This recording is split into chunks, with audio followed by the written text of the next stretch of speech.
కరీంనగర్లో అన్ని రకాల వ్యవసాయ యంత్రాలు లభించే ఒకే ఒక చోటు excel agri solutions Peddapalli bypass road Bommakal Karimnagar ఇప్పుడే సంప్రదించండి.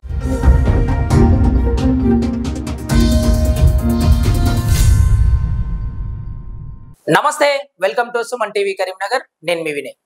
టుడే కరీంనగర్ బులెటిన్ కి స్వాగతం. ముందుగా హెడ్లైన్స్. పార్లమెంటు ఎన్నికల్లో భాగంగా కొనసాగుతున్న నామినేషన్ల పర్వం. బీఆర్ఎస్ అభ్యర్థిగా నామినేషన్ వేసిన బోయిన్పల్లి వినోద్ కుమార్.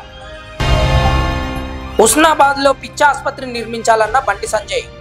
బీజేపీలో చేరిన ఉస్నాబాద్ మాజీ సర్పంచులు, నాయకులు. నామినేషన్ దాఖలు చేసిన ఇరువురు స్వతంత్ర అభ్యర్థులు. కలెక్టరేట్ లో రిటర్నింగ్ అధికారులు పమేలా సత్పతికి అందజేత. ఘనంగా నీరుకుల్లా వేగురుపల్లి రంగనాయక స్వామి ఆలయ బ్రహ్మోత్సవాలు. గరుడ సేవలో భాగంగా గరుడ వాహనంపై మాడవీధుల గుండా స్వామివారి విహారం. కరీంనగర్ పార్లమెంట్ బీఆర్ఎస్ అభ్యర్థిగా బోయిన్పల్లి వినోద్ కుమార్ నామినేషన్లు దాఖలు చేశారు. నగరంలోని కలెక్టరేట్ ఎన్నికల రిటర్నింగ్ అధికారి కార్యాలయంలో జిల్లా కలెక్టర్ పమేలా సత్పతికి నామినేషన్ పత్రాలు అందజేశారు. బీఆర్ఎస్ ఎమ్మెల్యేలు నేతలతో కలిసి నామినేషన్ పత్రాలను సమర్పించారు. ఈ కార్యక్రమంలో ఎమ్మెల్యే గంగుల కమలాకర్, పాడి కౌశిక్ రెడ్డి, మానకొండూరు మాజీ ఎమ్మెల్యే రసమై బాలకిషన్, ఎండి జమీలుద్దీన్ తదితరులు పాల్గొన్నారు. తెలంగాణ ప్రజల ప్రేమ ఉన్నోడు ఈ రోజు పార్లమెంట్ లో ఉండాలి. అందుకోసమే గులాబీ జెండా ఎంపీలు గెలవాలి. తెలంగాణ లోపల పార్లమెంట్ లో తెలంగాణ ప్రజల కోసం కష్టపడి పనిచేయాలి. నేను ఒక్కటే విషయం చెప్తున్నా, ఎయిమ్స్ చట్టంలో లేని దాన్ని తీసుకొచ్చినాం మేము. ఇలా బీబీ నగర్ లో మేము ఎక్కువ శాతంలో గెలవలేదు కాబట్టి, నాలాంటి పార్లమెంట్ లో పోయినసారి ఓడిపోయినా కాబట్టి నవోదయ విద్యాలు రాలేదు. నేను ఉన్నట్టయితే రోజులు పెడుతున్న పార్లమెంట్ లో ఇలా తప్పనిసరిగా తీసుకొచ్చేవాడిని అనే విశ్వాసం నాకు ఉన్నది. కరీంనగర్ కి ట్రిపుల్ ఐటీ 50 ఎకరాల భూమి ఇదే కలెక్టర్ ఆఫీస్ నుండి లేఖ రాపించుకొని పోయినాం మేము. నీతు ప్రసాద్ గారు కలెక్టర్ ఉంటే 50 ఎకరాల భూమి రేకుర్తిలో వీళ్ళ ఊర్లే తీసుకుపోయి అక్కడ ఇచ్చేసి వచ్చినాం. ఢిల్లీలో వచ్చేది ఉండే ఎన్నికల నోటిఫికేషన్ వచ్చింది. నేను ఓడిపోయినా ఎవరు దాన్ని పట్టించుకోలేదు, గెలిచిన బండి సంజయ్ గారితో సహా. ఇలా దురదృష్టవశాత్తు మన గ్రామీణ ప్రాంతాల్లో చదువుకుంటున్న పిల్లలకి ఒక గొప్ప ఇన్స్టిట్యూట్ లేకుండా పోయింది. ఇది ఇందుకోసమే గులాబీ జెండా ఇలా పార్లమెంట్ లో ఉండాలి. ఇట్లా చాలా చెప్పగలుగుతా, సమయం లేదు. 100 విషయాలు చెప్తా నేను ఎట్లా అన్యాయం జరుగుతుంది తెలంగాణకి. తెలంగాణ సొయ్యి, తెలంగాణ స్పృహ, తెలంగాణ కోసం ఆరాట పడేవాడు కావాలి. ఇలా 1000 కోట్లు కరీంనగర్ నగరానికి ఎట్లొచ్చినాయి? మేమందరం కలిసి ఢిల్లీకి 10 సార్లు కాదు 100 సార్లు తిరిగినాం. తెలంగాణకు మాకు కావాలి కరీంనగర్ అని. ఇవాళ కరీంనగర్ నగరంలో ఎక్కడ చూసినా ఉన్నాయి జాతీయ రహదారులు. 75 సంవత్సరాల కళ కరీంనగర్, పూర్వపు జిల్లా కళ. కరీంనగర్ నుండి హైదరాబాద్ కు రైల్లో పోవాలని కేసీఆర్ గారు కరీంనగర్ ఎంపీ ఉన్నప్పుడు సర్వే చేయించారు. తర్వాత పొన్నం ప్రభాకర్ గారు వచ్చింది, ఎవరు పట్టించుకోలేదు.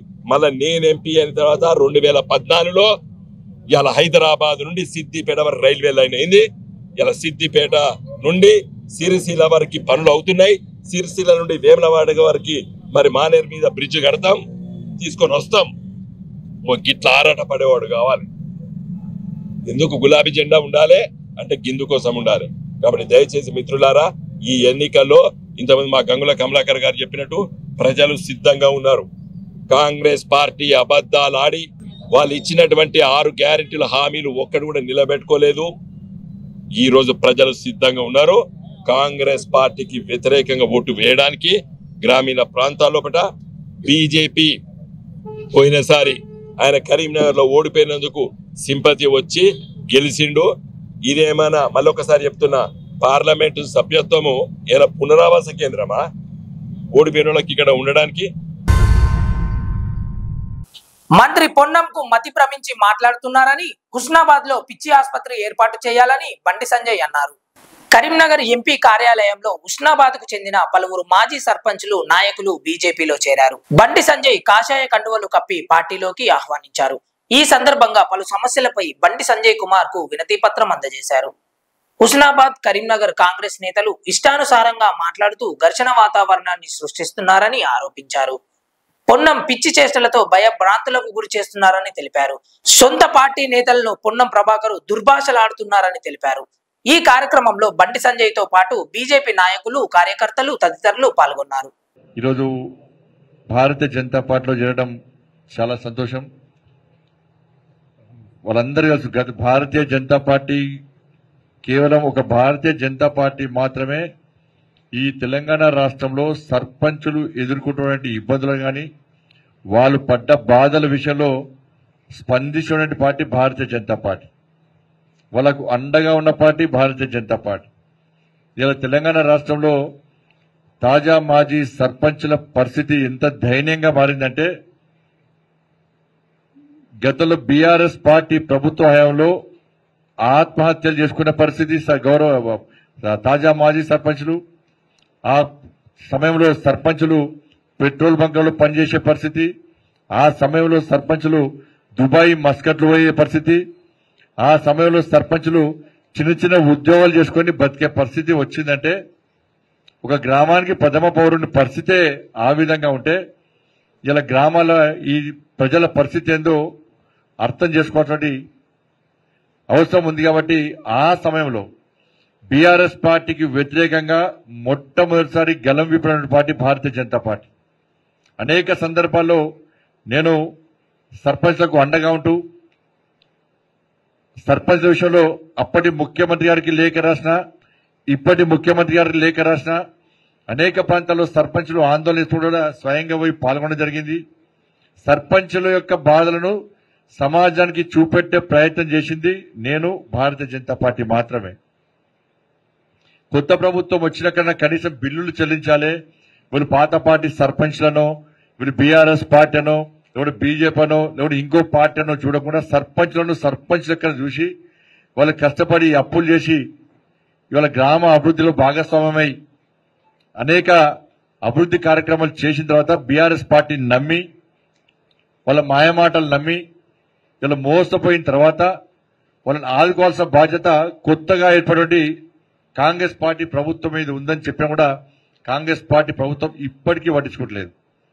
ఇలా గ్రామాలలో ఎంతో అంతో అభివృద్ధి జరిగిందంటే ఇవాళ కేవలం నరేంద్ర మోడీ గారి ప్రభుత్వము గ్రామాలకు ఇచ్చిన నిధులు తప్ప వేరే 14th ఫైనాన్స్ కానీ 15th ఫైనాన్స్ కానీ ఇట్లా అనేక నిధులను కేంద్ర ప్రభుత్వం ఇచ్చిన నిధుల ద్వారా మాత్రమే ఇంతవరకు అభివృద్ధి జరిగింది. వాళ్ళు కనీసం బయటకు వచ్చే ప్రయత్నం చేశారు. కానీ ఇప్పటికి వాళ్ళు చేసిన పనులకు బిల్లులు రాకపోవడం వలన ఇబ్బంది పడుతున్నారు. కాబట్టి తప్పకుండా ఎన్నికల తర్వాత సర్పంచ్లందరికీ అండగా ఉండి సర్పంచ్ల తరఫున ప్రభుత్వం మీద ఒత్తిడి తీసుకోవడానికి భారతీయ జనతా పార్టీ పక్కా ముందుకు వస్తుంది. వాళ్ళకి అండగా ఉంటామని చెప్పి ఈ సందర్భంగా తెలియజేస్తూ ఇలా భారతీయ జనతా పార్టీని నమ్మి నరేంద్ర మోడీ గారి యొక్క అభివృద్ధి సంక్షేమ పథకాలను చూసి ఆ గ్రామాలకు కేంద్ర ప్రభుత్వం ఇచ్చిన నిధులను చూసి ఇవాళ భారతీయ జనతా పార్టీలో చేరుతున్న వారందరూ కూడా గౌరవ సర్పంచ్లందరూ కూడా హృదయపూర్వక స్వాగతం పలుకుతూ ఇదే వాతావరణం దేశవ్యాప్తంగా ఉంది. దాదాపు 21 రాష్ట్రాల్లో 102 పార్లమెంటు స్థానాల్లో ఈరోజు ఎన్నికలు జరిగినాయి. ఎన్నికల అనంతరం ఏ సర్వే చూసినా కూడా అక్కడ వాతావరణం చూస్తే పూర్తిగా భారతీయ జనతా పార్టీ బీజేపీ మయం కాబోతున్నాయి. పార్లమెంట్ ఎన్నికల్లో భాగంగా కరీంనగర్ నియోజకవర్గ పరిధిలో నామినేషన్ల పర్వం కొనసాగుతుంది. ఈ మేరకు నగరంలోని కలెక్టరేట్ లో 2 స్వతంత్ర అభ్యర్థులు జిల్లా కలెక్టర్ పమేలా సత్పతికి నామినేషన్ పత్రాలు అందించారు. అదే విధంగా మరో స్వతంత్ర అభ్యర్థిగా రాపోలు రామ్ కుమార్ భరద్వాజ్ నామినేషన్ పత్రాలను కలెక్టర్ కు అందించారు. ఇప్పటికే పలువురు స్వతంత్ర అభ్యర్థులతో పాటు బీజేపీ, బీఆర్ఎస్ కు చెందిన నాయకులు నామినేషన్లను దాఖలు చేశారు.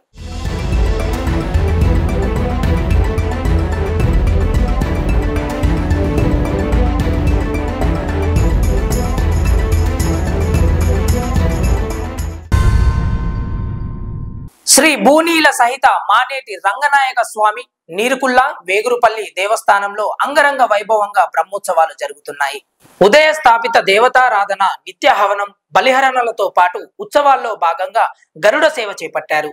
గరుడ సేవలో భాగంగా స్వామివారు అమ్మవారితో పాటు గరుడ వాహనంపై ఆలయ మాడవీధుల్లో విహరించారు. కరీంనగర్ తో పాటు చుట్టుపక్కల గ్రామాల నుండి అధిక సంఖ్యలో భక్తులు పాల్గొని స్వామివారి కృపకు పాత్రులయ్యారు. గరుడ సేవ అనంతరం భక్తులకు తీర్థ ప్రసాదాలు అందించారు. ఆలయ కమిటీ ఆధ్వర్యంలో అన్నదానం ఏర్పాటు చేశారు. భజన మండలి ఆధ్వర్యంలో భజనలు, కీర్తనలు, ఆలయ పరిసర ప్రాంతాలు స్వామివారి నామాలతో మారుమ్రోగాయి.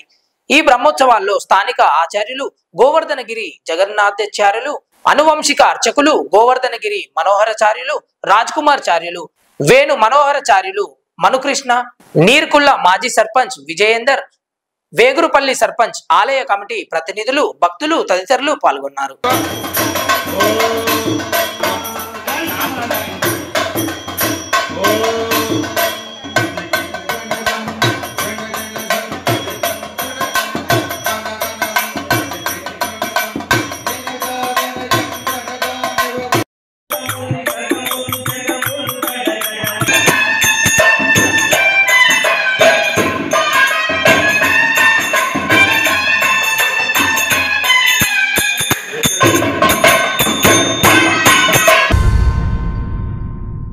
వెంకట్ ఫౌండేషన్ స్థాపించి 10 సంవత్సరాలు పూర్తి చేసుకున్న సందర్భంగా కరీంనగర్ లో పలు కార్యక్రమాలు చేపట్టారు.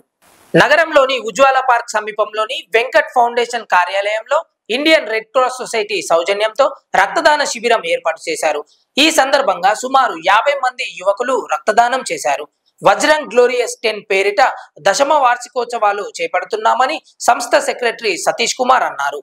వేడుకలకు హైకోర్టు జడ్జి వేణుగోపాల్ హాజరు కానున్నారని తెలిపారు. గత 10 సంవత్సరాలుగా వెంకట్ ఫౌండేషన్ అనేక సేవా కార్యక్రమాలు చేపడుతున్నారని, బాల గోకుల్ సంస్థ ద్వారా నిరుపేద విద్యార్థులకు విద్యతో పాటు హాస్టల్ వసతిని కల్పించామని చెప్పారు. 10వ తరగతిలో అత్యధిక మార్కులు సాధించిన వారికి అవార్డులు అందించామని చెప్పారు. ఈ కార్యక్రమంలో అధ్యక్షుడు గంప వెంకట్, సెక్రటరీ సతీష్ కుమార్, వెంకట్ ఫౌండేషన్ ప్రతినిధులు తదితరులు పాల్గొన్నారు. వెంకట్ ఫౌండేషన్ కరీంనగర్ స్థాపించి 10 సంవత్సరాలైన సందర్భంగా ఈ రోజు సెలబ్రేషన్ చేస్తున్నాము. వజ్రన్ గ్లోరియస్ 10 అనే పేరుతో ఈరోజు ఉదయం నుంచి సాయంత్రం వరకు కార్యక్రమాలు ఉన్నాయి. ఉదయం 9 గంటల నుంచి వెళ్ళి బ్లడ్ డొనేషన్ క్యాంప్ ఏర్పాటు చేయడం జరిగింది. సుమారుగా 50 యూనిట్ల బ్లడ్ని డోనర్స్ అందరూ ఇండియన్ రెడ్ క్రాస్ అసోసియేషన్ సౌజన్యంతో ఇక్కడ ఏర్పాటు చేయడం జరిగింది. సుమారుగా 50 యూనిట్ల బ్లడ్ ఇవ్వడం జరిగింది ఇప్పటివరకు. సాయంత్రము సెలబ్రేషన్స్ ఉన్నాయి. ఆనరబుల్ హైకోర్టు జడ్జి ఈవి వేణుగోపాల్ గారు మరియు ఇతర గెస్ట్లందరూ కూడా ఇక్కడికి రాబోతున్నారు. వారి ప్రజెన్స్లో కల్చరల్ యాక్టివిటీస్ మరియు మనకున్నటువంటి 5 ఆబ్జెక్టివ్స్లో ఏమేమి విజయాలు సాధించాము మనం గత 10 సంవత్సరాలుగా, ఆ విషయాలన్నీ కూడా వాళ్ళకి ప్రజెంట్ చేయబోతున్నాము. మనకు బాలగోకులంకి, వెంకట్ ఫౌండేషన్కి డొనేషన్స్ ఇచ్చిన వారు, మనకు అనేక రకాలుగా సహాయ సహకారాలు అందించిన వారికి కూడా వాళ్ళకు ఒక రికగ్నిషన్ కూడా చేయబోతున్నాం వాళ్ళకి. తర్వాత ఉన్నటువంటి 5 ఆబ్జెక్టివ్స్లో మొదటిది వెల్ఫేర్ ఆబ్జెక్టివ్. దానికే బాలగోకులం అనేటువంటి ఆర్ఫనేజ్ స్థాపించడం జరిగింది. గత 8 సంవత్సరాల నుంచి వెళ్ళి సంవత్సరంలో 30 మంది విద్యార్థులు ఇక్కడే ఉంటున్నారు. Orphans, semi orphans. వాళ్ళకి ఫుడ్, క్లోత్, షెల్టరు, ఎడ్యుకేషన్, వాళ్ళు కెరీర్ సెటిల్ అయ్యేంత వరకు ఇక్కడ అన్ని సదుపాయాలు ఏర్పాటు చేయడం జరిగింది. దాంతోపాటు విద్యారంగంలో కూడా కొన్ని సేవా కార్యక్రమాలు చేస్తున్నాం. ఒకటి ఎస్ఎస్సి స్టూడెంట్స్కి ఇక్కడ గవర్నమెంట్ స్కూళ్ళలో చదువుతున్నటువంటి కరీంనగర్ మరియు సిరిసిల్ల ఈ 2 జిల్లాల్లో ఉన్నటువంటి విద్యార్థులకు నాకు నోట్బుక్స్ ఫ్రీగా ఇస్తున్నాము. గత 10 సంవత్సరాల్లో సుమారుగా 3 లక్షలకు పైగా పుస్తకాలు అందించడం జరిగింది. బోయిన్పల్లి వినోద్ కుమార్ ను అత్యధిక మెజార్టీతో గెలిపించాలని డాక్టర్ మాధవి అన్నారు. కరీంనగర్ లోని వావిలాలపల్లిలో నిర్వహించిన భజన కార్యక్రమానికి ఆమె హాజరయ్యారు. మధుసూదన్ స్వగృహంలో హనుమాన్ చాలీసతో పాటు భజన కార్యక్రమం చేపట్టారు. శ్రీ షిరిడి సాయిబాబా భక్త మండలి ఆధ్వర్యంలో ఈ కార్యక్రమం జరిగింది. తెలంగాణ ఉద్యమంలో వినోద్ కుమార్ కీలక పాత్ర పోషించారని, ఆయన గెలుపు కోసం విస్తృత ప్రచారం చేస్తున్నామని వినోద్ కుమార్ సతీమణి మాధవి అన్నారు. ఈ కార్యక్రమంలో బోయిన్పల్లి మాధవి, ఆలయ ఇన్ఛార్జ్ చంద్రశేఖర్, విజయానందం, రాణి, శారద, స్వప్న, సతీష్ తదితరులు పాల్గొన్నారు.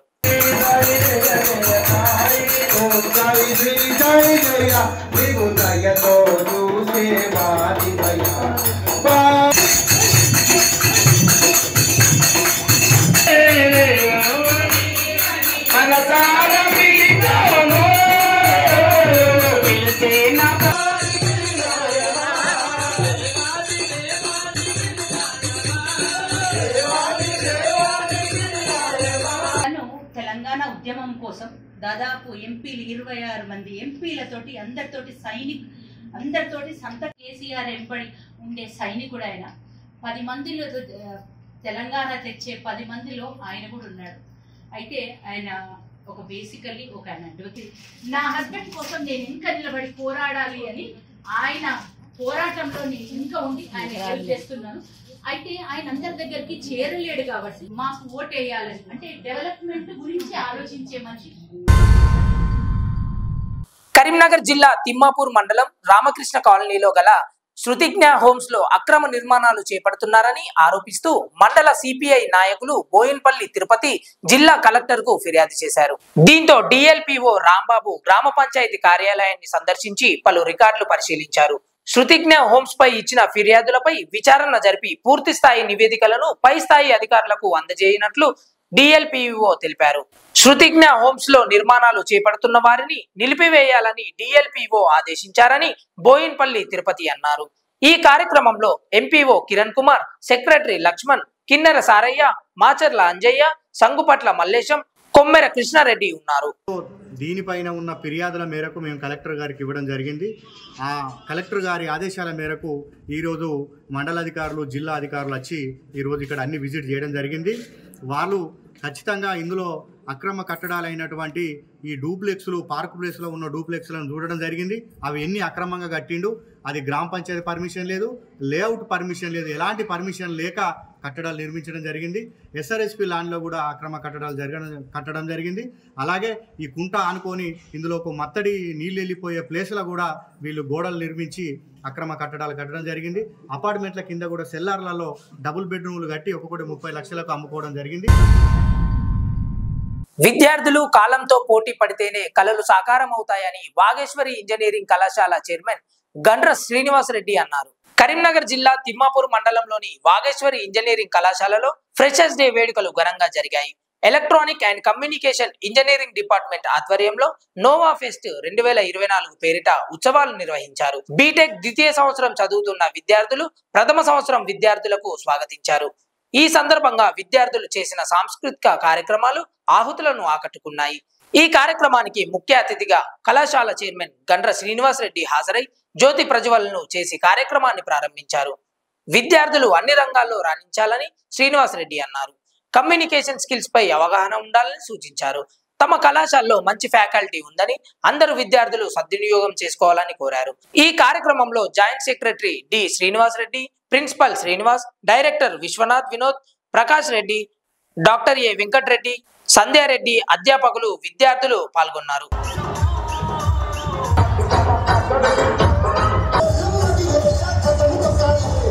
అంటే ఎందులో తీసుకున్నా కూడా, ఏ రంగంలో తీసుకున్నా కూడా పోటీ అనేటువంటిది ఉంది. కాబట్టి మనం ఈ పోటీ ప్రపంచంలో నెగ్గాలి, ముందుకెళ్ళాలి అని అంటే మన దగ్గర ఆ సామర్థ్యం, ఆ శక్తి అనేటువంటిది ఉండాలి. అంటే అది ఏ విధంగా వస్తుంది అంటే, మీరు ఈ యొక్క ఇంజనీరింగ్ 4 years కంప్లీట్ చేసుకొని మీ యొక్క నాలెడ్జ్ని డెవలప్ చేసుకున్నప్పుడు వస్తుంది. కాబట్టి దాన్ని ప్రతి విద్యార్థి కూడా గమనించవలసిందిగా కోరుకుంటున్నాను. అట్లాగే ఈసీ అనేటువంటిది ఎవర్ గ్రీన్ సబ్జెక్ట్ ఇది. కాబట్టి ఈ మార్కెట్లో తీసుకున్నట్టయితే ఈసీ యొక్క ఇంపార్టెంట్ ఏ విధంగా ఉంది అనేటువంటిది మనందరికీ కూడా తెలిసినటువంటిదే. ఏదో బీటెక్ అయిపోయింది, 4 years అయిపోయింది, నాకు ఇంత 80% వచ్చింది, 90% వచ్చింది అనేటువంటిది ముఖ్యం కాదు. మన దగ్గర ఎంత పర్సంటేజ్ ఉన్నా కూడా మన దగ్గర ఒక ఇంటర్వ్యూకి అటెండ్ అయినప్పుడు ఆ యొక్క నాలెడ్జ్ను మనం చెప్పుకోలేకపోయినప్పుడు, లేకుంటే నిరూపించుకోలేకపోయినప్పుడు మీ దగ్గర ఎంత పర్సెంట్ ఉన్నా, ఎంత ఫస్ట్ క్లాస్ ఉన్నా కూడా అది నిరుపయోగం అని మీ అందరూ కూడా నేను తెలియజేసుకుంటున్నాను. ఇంతటితో టుడే కరీంనగర్ బులెటిన్ సమాప్తం. నమస్కారం.